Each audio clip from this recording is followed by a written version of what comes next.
Hey guys, Huzz here bringing you the extra video of the day. Now today, we're going to be doing a league discussion, but done a little bit differently. So obviously we've got gameplay finally in these episodes. I'm playing Rumble, so that is me, by the way. Off meta to diamond is me. This is me leveling my account, so there's going to be a little bit of weird play going on. But yeah, just a bit of Rumble for fun. But today's episode of league discussion is happening because I don't have enough time to do an episode of A to Z. So A to Z will be back, most likely now on Wednesday. The reason why I don't have enough time is I stayed up for the Bethesda show for E3, and for me that was 5 a.m. and it finished around 6 a.m. So I haven't had a lot of sleep, and just to say right now, it's nearly 2 o'clock in the afternoon, so I don't have enough time to do an A to Z episode, edit it, upload it, everything, because those videos take a bit longer than these ones.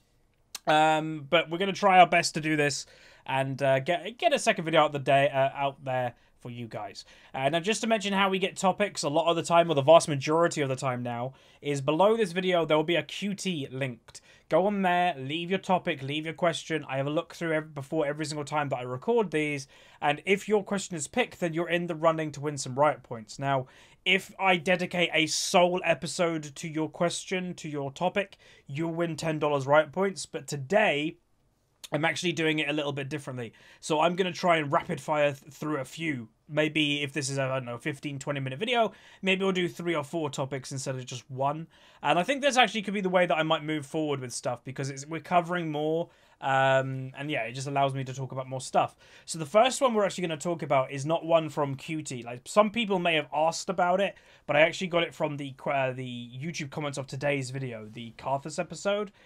Someone was like, Huzz, I noticed that you don't really pay attention to the mastery system, that type of thing. Why not? And I replied very bluntly, like I normally do, yeah, because the mastery system means nothing. So I just kind of want to explain this, because some people value the mastery system quite highly, and that worries me, because it's not a system that should be taken seriously at all. The reason for it is mastery points don't guarantee how good you are. Every single game of League of Legends, you get some form of mastery points, whether it be like a little amount or a lot. You're always gaining. So in theory, somebody with 2 million mastery points, that doesn't mean they're good. That means that they could have just played that champion a lot, which is a dangerous thing, you know, very dangerous thing. Because whenever you see people in the YouTube comment section trying to give advice to people, going, "I have 1 million mastery points on this champion, you should listen to me," I'm the flip opposite. I get very like, ooh. Should I listen to you or not? Because here's the thing. While I die to minions, I've seen many people, and I'd say the vast majority of people that have high mastery are low rated. That's League of Legends. It's you've got to take the averages of League of Legends and basically apply it to the mastery system. So the average person is still probably going to be silver even with high mastery. One thing you can do yourself, which is actually kind of entertaining, is if you go on LOL King, I think it is, they have the system. Most of them probably do, but I know LOL King has the little information that you can search for the highest rating mastery people, and you'll look on that list, and most of them aren't high rating. I remember, if you guys remember, that I used to be in Team Dignitas. Odie, who's the owner of Team Dignitas, he was one of the highest rating. I think he actually might have been the highest rating in Mastery, Cogmore, in the world. Yet he was in Bronze 4 or something like that. Like, Mastery means nothing. Now, some people say, okay, so Mastery means nothing because you can always get a positive from it. What would you want from a Mastery system that you would actually go, okay, I respect that? So I don't think the number is important whatsoever. Like the 2 million people, the 3 million, just ditch that. It's not important. I think what more is important is a rating system. So, you know, right now we have obviously the levels, level 1, 2, 3, 4, 5, 6, and 7. So mastery level 6 and 7 are unlocked when you reach certain performances on champions. But then it's absurd to me that you can get a Mastery 6, I believe, for getting an S- twice. Like, twice. And then to get a Mastery 7, it's to get a S or S plus 3 times or something like that. So in total, if you're just like, say you're smurfing, and you get to Mastery 5, you'd only need 5 good performances on one champion to get Mastery 7. And this is why this system means nothing. Every single, you know, every dog has its day. Even if it's a dog with 3 legs, it will have its good day. The same goes for people in League. You're going to have, occasionally, you're just going to wreck people, no matter what. And because this system, by the way, isn't just a ranked solely system, you get mastery points in normal games, you get mastery points in ARAM now, I think. It doesn't mean anything. So what I personally want would be ditch the number, get rid of the number behind it. You know, I've got 500,000 mastery points. Get rid of that. I would want everything to basically stay the same, but different in performance. So I wouldn't want, okay, you achieve 3 S minuses, boom, you're level 6, well done, because anybody can do that. Like, you can do that in one day. It doesn't take, just go in normal games and you'll do that. So what I'd want to see is I'd want the system to be changed to averages. And I think if it's changed to averages, then I think there's a lot better chances of mastery meaning something. Now, you're still going to have to be careful, because if you change this type of system, people will alter their playstyle, going, oh, if I'm not playing well, I'm dying a lot. Okay, I'm not dying because of my mastery, where they may not necessarily care about the game. They might just care about their mastery more than winning, which is a little bit dangerous. But you should, in my opinion, in the system, reward winning way more. So if you're good at a champion, you should be winning with it, right? So in my opinion, this system, the new one, if I were to implement one, it would be based on averages. So if you average an A overall in all your games, you average an A, then you can get Mastery 6. As well as, obviously, if you win more than you lose. Mastery 7 will be if you average an S.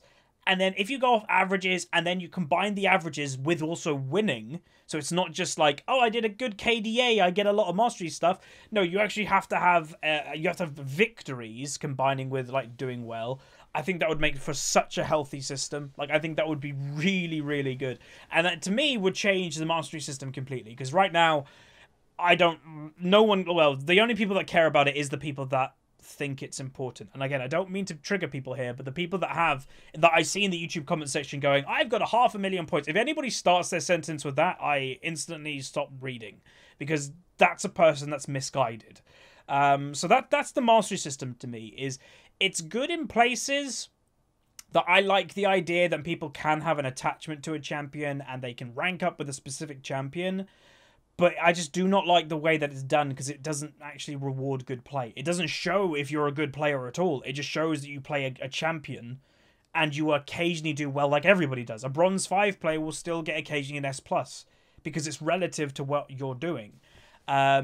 And also, it shouldn't be in normal games. It shouldn't be in ARAM. It should be a purely ranked system if it wants to be taken seriously. So there we go. Hopefully that will kind of give some people like, oh, damn, yeah. Like, so if someone was watching this and going, oh, I did take the mastery system seriously, but that makes sense. Hopefully that does make sense. So yeah, there's that. Right, let's go on to the QT now and grab a topic. So if I pick your topic, just to remind you, you will be entered to the $10 Riot Point, what's it called? Raffle at the end of the month. Usually, like I said, if you have a whole topic video dedicated to you, then you'll automatically win $10 Riot Points. But because I'm picking a few out each episode now, I might just put it towards the raffle. But you guys can let me know in the comments down below what you think. So today is... so like this, from Joshua Radford, or the Koala Gamer 11. How do you feel about Lucian AD carries going mid like Faker does? It's good and bad. So here's the good thing. The good thing is it's innovative, right? It's different, and it's there for a reason. So it's there, if you're wondering what it is, it's there to basically bully kind of strong laners in mid lane, like a Syndra or a LeBlanc. Doesn't actually do very well versus a Lucian from levels 1 to 6. But then the playstyle, you'll notice in all these games, changed dramatically after that point. That Lucian doesn't really stay mid, or somebody comes mid to come help him a lot. Like, coordinated play is what makes Lucian mid strong. And this is where sometimes with competitive play and solo queue, a lot of people get the wrong end of the stick. Is if you try to play Lucian in solo queue, sure, you can do well, but that's not why the pros are picking it. They are not picking it because Lucian is simply strong in mid. They are picking it because they can do well on him in a competitive environment with team comms, communication, the best players in the world, the best team play in the world. It's not a solo queue thing. So hopefully that makes sense to people, because I've seen it a few times and I've seen them feed, and people are getting frustrated going, yeah, but they're playing it in LCS. Why can't I do well? Because they're playing it in a completely different way. They're playing it in a coordinated environment, a very controlled environment, that they can basically take the weaknesses of Lucian mid and minimize those. because they can minimize it by teamwork. They can minimize it by sending the support mid lane and playing a safe AD carry like Caitlyn. There's a lot going on in the background that a lot of people don't get who just pick him in solo queue. So that's why whenever you see an off-meta pick in LCS or Korea or Worlds, well, you have to understand there is a very big reason why they're doing that. And a lot of the time, it's not because the champion is simply strong. It's because they can make it work in their team environment. So there we go. Hopefully that answered it. Next one is... Okay, this is from Flawless Plays. How do you prepare or train for ranked? And I will say this probably could be a video of its own, and you guys can let me know if you want me to talk about any of these topics bigger and more. But basically, how do you train for ranked? So the basics is, the first one is, do you think you're ready? Like, I know that's a very like cliche thing to say, like in movies, like someone says to the hero, do you think you're ready to do this? Honestly, there's a bit of that, because what I'd say is if you're nervous going into ranked, that's okay, but it depends the level of nervousness. If you are literally shaking and your stomach and you're feeling sick, do not play ranked. You are not ready. You probably need to give it a little more, you know, while getting used to PvP. Maybe you want a PvP player before this, which is player versus player. I know that's where a lot of my league anxiety came from back in the early seasons, is because I was a World of Warcraft player that only did player versus environment. I used to raid. So when I came to League of Legends and I knew I was playing against other players, it really put a knot in my stomach. And obviously over time, yeah, it doesn't faze me at all. No matter what video game I play now, it just doesn't matter. But I know I had that nervousness, but playing more normal games before ranked got me over that, because technically I was still playing against PvP. I was still playing against other people. So I'd say be ready. Like, know that you're ready and be a little bit nervous. That's great. That means you care. But don't be shaking in your boots, you know, that you're not ready yet. Second thing is, have a good understanding in the game. So what I'd say is, what people don't understand is the average MMR, even for a normal game, and I do mean this like in a polite manner, in a normal game is around Silver 4, Silver 5. It's the average MMR of the game in general, not just ranked. I don't know what that Shen's doing. So if you go down to bronze, that means your quality of game is actually probably worse than most normal games. And the reason why I think a lot of people are in bronze is because they rush into ranked without actually knowing a lot about the game. Because what you have to imagine is majority of the player base is in silver. Like, that's where majority of the people in ranked, in a single rating, they're in silver. And then it's bronze, and then it's gold, then it's obviously the higher ratings. But yeah, majority of people are in silver, and that's just the average. So if you go down to bronze, that means you are doing below average. So you need to expand your knowledge, expand your expand your knowledge, expand your understanding of the game. And whether that be watching content or watching pro play, or just playing normals for a long time. Now, you know, people say, how did I do it? Back when I first started and was getting into ranked, there weren't YouTubers like what I do. Like, they didn't exist back in season 1 and season 2. They may have been they may have existed, but one, I didn't look for it, and two, there probably wasn't many of them at all. I know Ankle Spankin started around season 1, season 2, and that's why in terms of commentary channels, he's the biggest. Most likely, because he started the earliest, which is great. But I didn't look any for that stuff, so I just played normal game after normal game after normal game. But here's the other thing, is if you want to take League seriously, do watch some content, so you're doing the right thing. Because the thing with normal games, and the thing if some people don't watch any type of content on YouTube or Twitch or Pro Play, is because you could be training yourself to do something completely wrong. Like, it's like a guy that, I don't know, picks up golf, the game of golf, the sport of golf. He has a swing, and he's swinging, he thinks he's doing fine, he's doing okay. But then he's done it alone the whole time, and then he shows up at a driving range, and then suddenly everybody is swinging in a completely different way to him. He's the only one doing it that way, and then he changes it to the different way, and suddenly does a lot better. So don't train yourself to do something bad from the beginning. See if you're doing something right, and go, okay, I know that's correct. Like, I've seen that in videos. I've seen that by a whatever ranked player now I know that's correct, I'm going to expand on that. I'm going to just train myself to do that certain thing. And then as for the basics, obviously, make sure you have runes. And I know runes are going to be annoying for the next few months because they've already announced they're getting rid of them. But please, please, please do not take that as, I don't have to buy runes anymore. You still do. The system is still in place right now. And even if you buy runes, you're going to get compensated. Like, even if you buy them now, you'll get something returning. So just have a basic rune page, if anything, for both, you know, the champions that you play. And then finally, champion pool. Make sure you're prepared and do not play random things in ranked when you're new. Like, that's where sometimes I worry when I do Unranked to Diamond. It's like, okay, I'm playing this champion for the first time this season. I really hope people don't think that's normal. I really hope people think, like, okay, no, this is a Smurf series. I'm not going to do that. Because I know some people have, and it's not gone well. So, there's that. And we're going to do one more topic for today. And that's going to be... from Tate Oto. Sorry, I probably butchered your name. When does a champion have to get a rework rather than balancing it? It's a good question, and this one probably is going to go for about 5 minutes. So there's multiple reasons why. The first reason is simply that they as Riot dislike the kit, and usually this is because it's a very old kit. So if you look at the champions that have been reworked generally, so Galio, Poppy, Urgot's getting a rework, Evelyn's getting a rework, Ryze has had several.